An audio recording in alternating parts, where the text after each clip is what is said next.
welcome back to the Wrestle Debate and to another edition of AEW Dynamite Out of 10.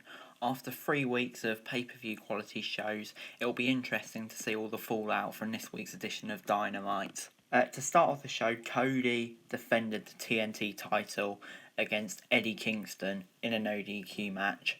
They went back and forth to start the match before Cody hit a sliding uppercut. He followed it up with a top suicide to Kingston outside of the ring, and Cody was in control and hit him with a dropstick. The duo continued trading strikes and going back and forth. Kingston then locked in a dragon sleeper and rolled out of the ring and came back in with thumbtacks. He then spread the thumbtacks in the middle of the ring and hit a powerbomb right into the thumbtacks, which was just an incredible spot. Cody then regrouped and hit him with a figure 4 to the win.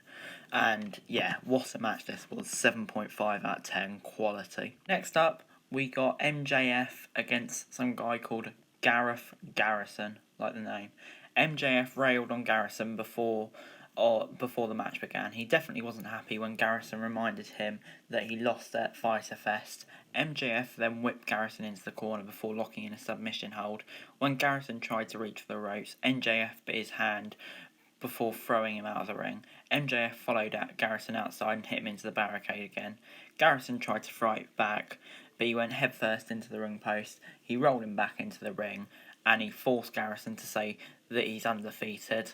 He then hit a nasty-looking clothesline after Garrison rolled him up for a 2 count and put him away.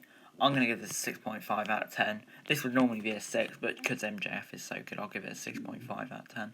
Taz and Brian Cage are out next. Taz congratulated Mox for his performance last week, saying that he was forced to throw in a towel to stop Moxley injuring Cage. Taz added that he didn't want Cage to be out for another 6 months. At this point, Darby Allin came to the ring. As Allin was about to enter, Ricky Starks attacked him from behind and laid him out. Cage then powerbombed Allin onto the ring entrance. Before Cage and Ricky Starks could do any more damage, AEW World Champion Jon Moxley came out with a baseball wire thingy, and then he chased them off. We're getting a tornado tag team match between those two next week, which I can't wait for.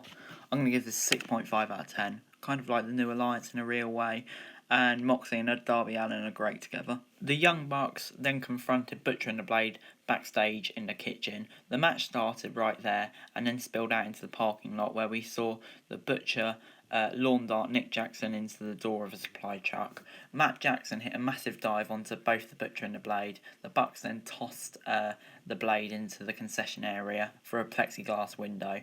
They then set up Butcher on a table, and Matt Jackson hit him with a sent-off of the concession stand.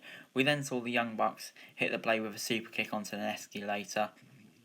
Back from the commercial, and the action was back at ringside. The Bucks had the Butcher isolated and somehow took back control single-handedly. The Blade then arrived with a steel chair and dished out shots to the Bucks. The Bucks then took back control and set up a table against the barricade at the ringside. They tried to suplex the Butcher through the table, however he reversed it with a double suplex, then hit a crossbody to Nick. The match moved onto the entrance wrap soon after this, and the Bucks set up a table on the entrance wrap and set up the Butcher and the Blade. They then dived off simultaneously and pinned them for the win. 7 out of 10. This match exceeded all expectations, and some of the spots by the Young Bucks here were mental. Next up, Dinamite versus Evelyn.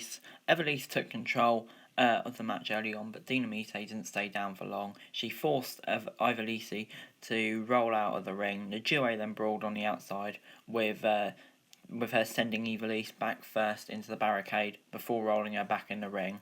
She replied, however, with a boot to the head. They then traded chops after this, and Evelyn strikes left to a lot to be desired.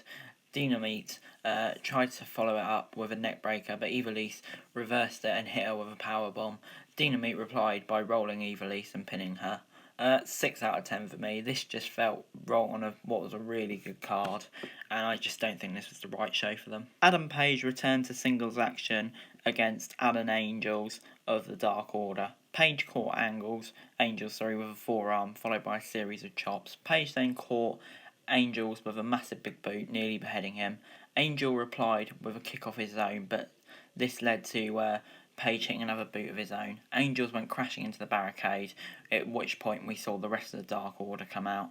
The finish of the match saw Hangman Page hit a pop-up powerbomb to pick up the win.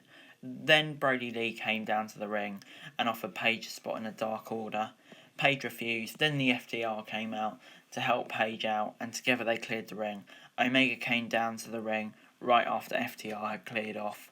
I'm going to give this a 6.25 out of 10. I like the stuff afterwards, but this match didn't really do it for me for some reason. Then it was our main event time. Jurassic Express versus the Inner Circle. Jungle Boy and Jericho started things off in the main event. Jungle Boy got the better of the opening, exchanging before both men made tags. Hager and Luchasaurus collided into each other in the middle of the ring like two unstoppable forces. Hager soon had Luchasaurus isolated. Both men tagged out though. Once again, Jungle Boy came close to pinning Jericho after a roll-up and hit Santana and Ortiz with a suicide dive at ringside. Jericho planted Jungle Boy face first into the mat before Marco Stunt interfered with laying Jericho out. Back from the commercial, and Jungle Boy hit a crossbody from the top rope. Jericho soon took back control, however, and even tried to bring his baseball back in the ring, only to be stopped by Aubrey Edwards. Jungle Boy then tried a roll-up, but the experienced Jericho was not caught out and managed to kick out. Jericho tagged out, and Hager stopped Jungle Boy from tagging out for the finish. The finish of the match saw Serpentico, who was at ringside, getting involved, helping the Inner Circle pick up a victory.